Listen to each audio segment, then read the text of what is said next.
Three women, three murders, similar situations. It all happened just 9 months apart more than 40 years ago in Monroe. Could these women share the same killer? Hello, and thank you for joining us. I'm Chelsea Monet, and this is an Ark-La-Miss Most Wanted Special. Tonight, we're taking a deep dive into a 40-year-old mystery that continues to haunt the victims' families and those who were around at the time of the murders. 4 decades later, these cases are getting another look from detectives. Are police any closer to solving these murders? Angie Hill, Kathy Whorton, and Sherry Alford, all gone too soon. Although it's been more than 40 years since their murders, there's a team of people fighting for their justice like Kevo Meredith and Carol Brown. Kevo and Carol are friends, and when they learned the stories of these three ladies, they just knew they had to help. I saw the Facebook page, the Destination Justice for Sherry Alford, Angie Hill, and Kathy Whorton, and I started following it. So I've kind of been following it over the years.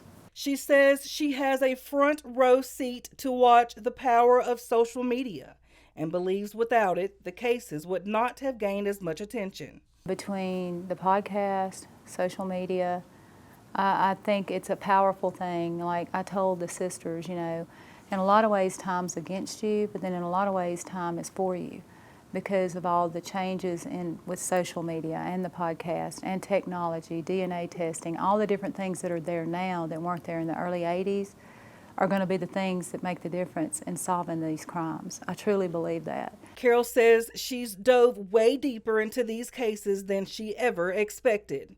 Kevin and I met with the sisters, and then it just took off from there. They were all three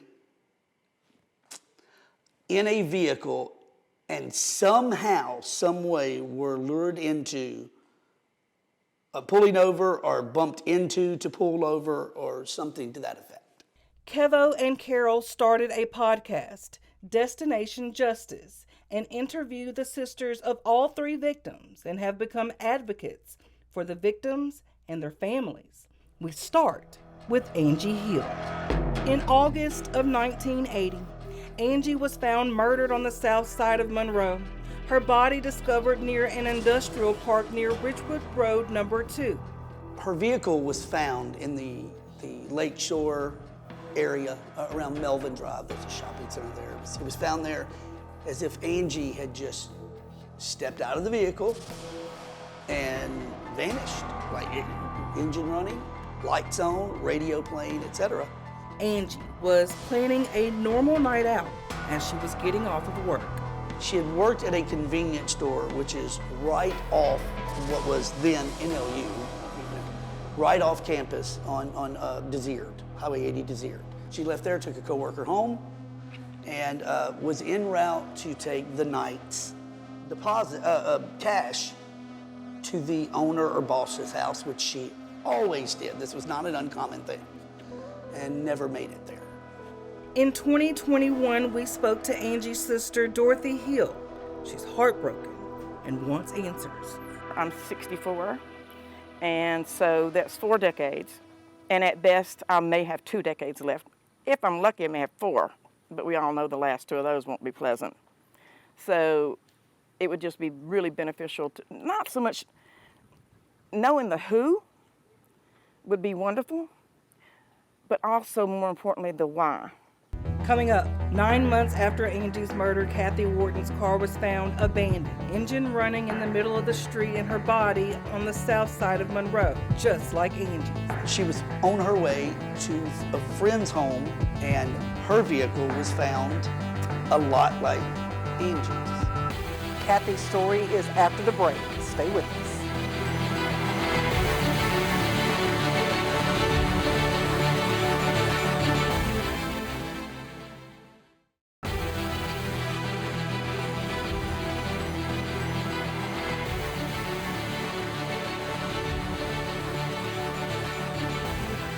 Welcome back.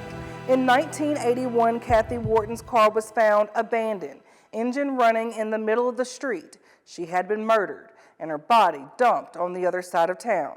This was the second woman in 9 months to receive a similar fate.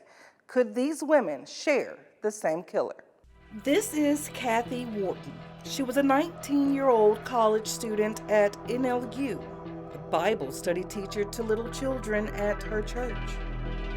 On April 4th, 1981, Kathy and friends had gone out for a night on the town, stopping by 2 different bars. They wrapped up the night with a meal. Kathy was en route to a friend's house, but never made it. She was on her way to a friend's home that lived right off the college campus, and her vehicle was found a lot like Angie's. A lot like the previous victim, Angie Hill.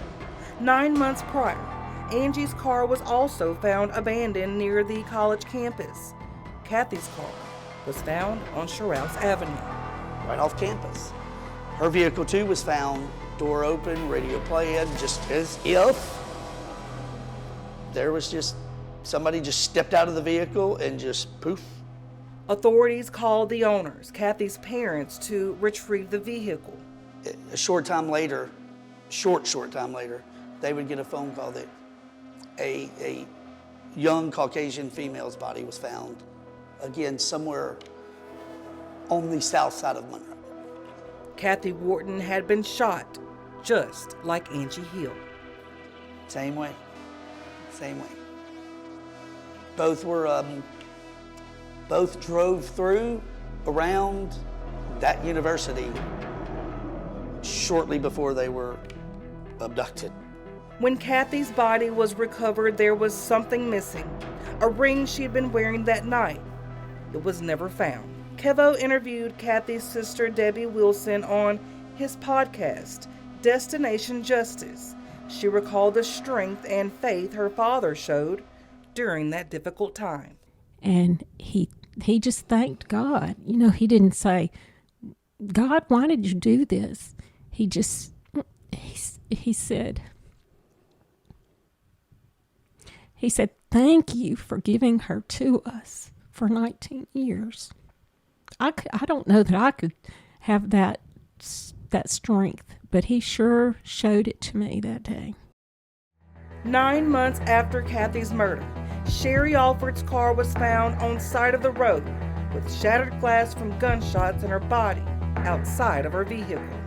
That 11:30 to 11:57 remains a mystery to this day. And we cannot figure out what all happened in that 27 minutes. But we do know what the end result was. Sherry's story is after the break. We'll be right back.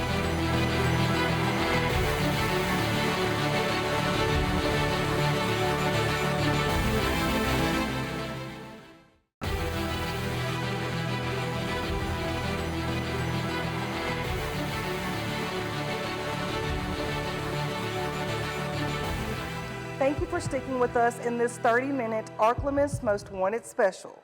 We're talking about 3 women who were murdered just 9 months apart more than 40 years ago in Monroe, and the similarities that each case shares. In 1982, Sherry Alford's car was found on side of the road with shattered glass from gunshots in her body outside of her vehicle. This was the 3rd woman in 18 months to face a similar and tragic fate. So the question remains, could these women share the same killer? Sherry Lynn Alford, young, beautiful, and forever 16. It was February 1st, 1982. Sherry had gotten off of work and went to visit her boyfriend.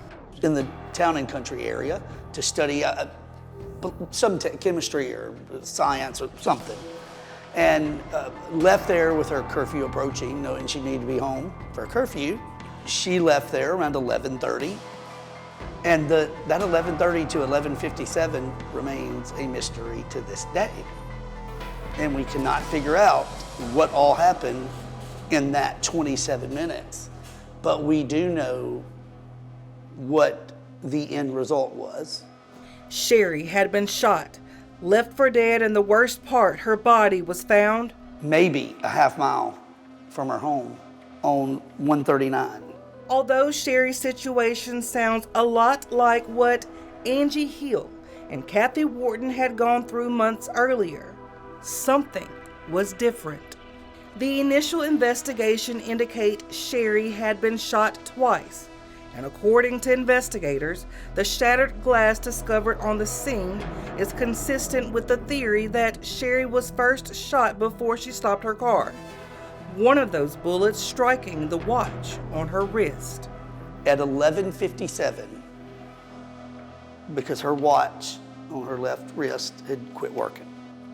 Evidence suggests Sherry was likely exiting her car in an attempt to run away from her killer when the final shot was fired, striking her in the head. And just like the previous victims, Kevo spoke with Sherry's sister, Tammy Riley, on his Destination Justice podcast.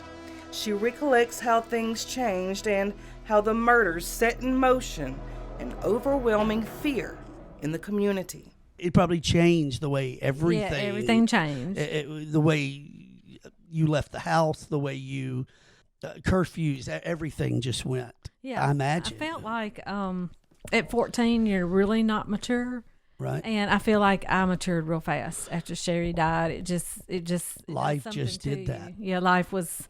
You saw a different side of things, like evil. Coming up, we've learned the stories of Angie Hill, Kathy Whorton, and Sherry Alford. Join us after the break as we hear from law enforcement, because they're back on the case. You're watching an Ark-La-Miss Most Wanted Special on Fox 14.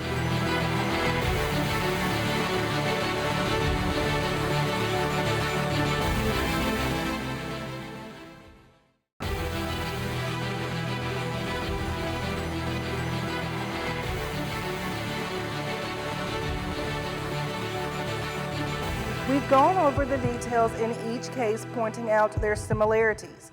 Now we turn to law enforcement. What is being done today to hopefully get some answers? All three women were killed in Monroe, but investigations fell under different jurisdictions. Kathy and Sherry's case is being worked by the Ouachita Parish Sheriff's Office, and Angie's by the Monroe Police Department.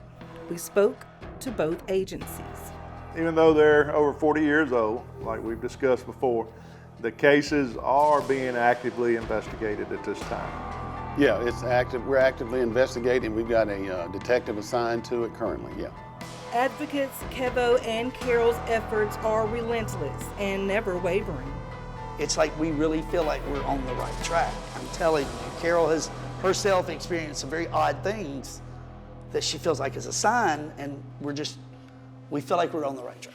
On the right track, as they hope detectives are too, with a word of encouragement. I would say, please stay the course. Please, God, stay the course. Don't get sidetracked. I think you're on the right track, so don't stop, and we appreciate what you're doing for the families. Both agencies assure us the cases are being worked, and they are working together to ensure no stone is left unturned. Our detective talks to their lead detective, and I communicate with the Sheriff's Department about this as well to make sure that we work together, because they worked together back then. And if there's any evidence involved in either side, we want to make sure we're running it down correctly. We'll take any new lead. We've been actively working with the family, and we'd ask the public that if anybody has any information, even though this is several years ago, we will take that and actively investigate that at this time. These cases may be old, but not cold. We're looking at over 40 years, but it is good to revisit it for the family to see if there is anything new with new technology that's coming about every day. Maybe we can find something. New technology. Has new evidence been sent up to the lab recently? Well, there again, I can't get into that right now because it is an open investigation. But we're trying everything we can, and we are working with the family the best we can to get to work toward maybe some type of closure. Not only were the families of these victims affected, but it shook an entire community. We sat down with some individuals who were around at the time of the murders, and they say nothing was ever the same. It changed them and even affected the way they raised their own families. No one could be trusted, and I do mean no one. There are things that I do today, 40 years later, because a classmate was murdered when I was 16 years old. I don't walk in between cars Right. and parking lots. I don't walk in between cars. Haven't since then. I would say this also, and I can't speak for you guys, I think you're going to agree. I think it changed the way that we became parents. I don't remember a lot about the first murder. I don't remember a lot about the second murder. It was a small community at that time. I was young. I was a freshman at that time, but I don't remember a lot about the first two murders at all. What I remember is being scared that, you know, if you met somebody, or you could have known this person, that you were talking, you're talking to them, and they could be the one that did it. You know, my mother got a call that they had found her, and I've never heard anybody scream that way. Miss Angie's car, I think they found that in this Sicard shopping center. It was Rob Russell's had a hair salon there. And so I would drive past that on the way home every day, and I just remember my parents talking about it. I'm like, wow, there was somebody that was killed. And it didn't really hit me until the last one. And then you're like, oh my God. And these things are about, what, 9 months apart, roughly? Everybody just got in almost lockdown mode. You know, the parents just, you know, just sort of said, hey, now we're going to be tight-knit. We're going to watch every move we make, especially the women and the younger girls. I remember right after Sherry died, they called only the girls to come to the auditorium for an assembly. We went to Washita High School. We went to Washita High School.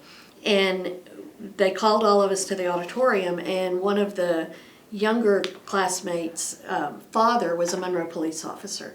And he came and spent probably an hour or two maybe talking about these are things that you do to be safe. These are, you know, just the things that are smart about not going to places by yourself, locking your doors. And that, I think, was probably the first time they talked about the police lights that we keep talking about. And saying, you know, if somebody comes up behind you and they turn their lights on, don't stop until you get to a well-lit area, or maybe you go to an emergency room, or you go to the police station. And if it's truly a police officer, he's going to follow you. If it's not, he's going to take off. I have a friend, as a matter of fact, she was supposed to be here tonight, but she couldn't come.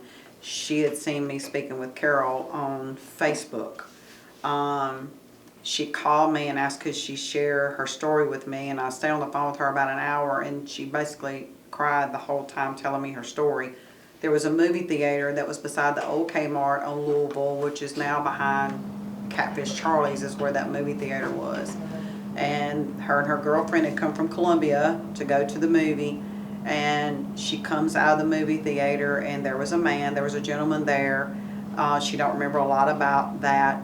What she does remember is instant fear, instantly leery of this man. She gets in her car, she travels up Louisville to the intersection of 165, goes 165 south to Highway 15, which is Winsboro Road. Dark, desolate back then. Back then it was nothing. There was a fish house that we used to go down this road, and they turn on that road, and he immediately turns the sirens on. And she said, I could just tell that it was not a right siren. The way it sounded, the way the lights looked, and he was on her bumper the whole time. She said, I was scared to death. She said, I did not stop. And she said, after about 10 minutes, he stopped and turned around. Those stories are constant in the community of women being followed. She got away. She got away. She got away. Tammy was followed. She got away. But I think it's probably been therapeutic for us as classmates, as friends over the years, to share our feelings about that.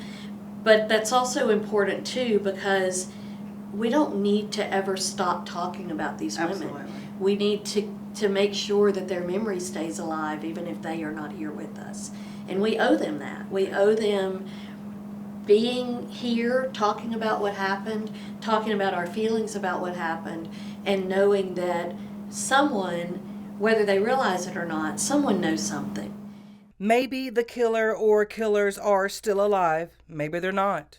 Either way, detectives will do their work. If somebody is still living that did commit this, that's not in jail, we want to make sure that we get those people behind bars and through the justice system as quickly as we can. We're not giving up on investigating the case. And so will the advocates of these 3 women. We're not going away. We're not going to let this lie. I would say you need to get your affairs in order because your freedom's fixing to end, and it's going to end soon. I have no doubt in my mind we're going to get you, and we're not scared of you. So your reign of terror has stopped, officially stopped, and you better get ready because you haven't met us yet. Got a tip? Or can you help bring closure to the victims' families? Learn how you can help or where to submit your tip after the break. We'll be right back.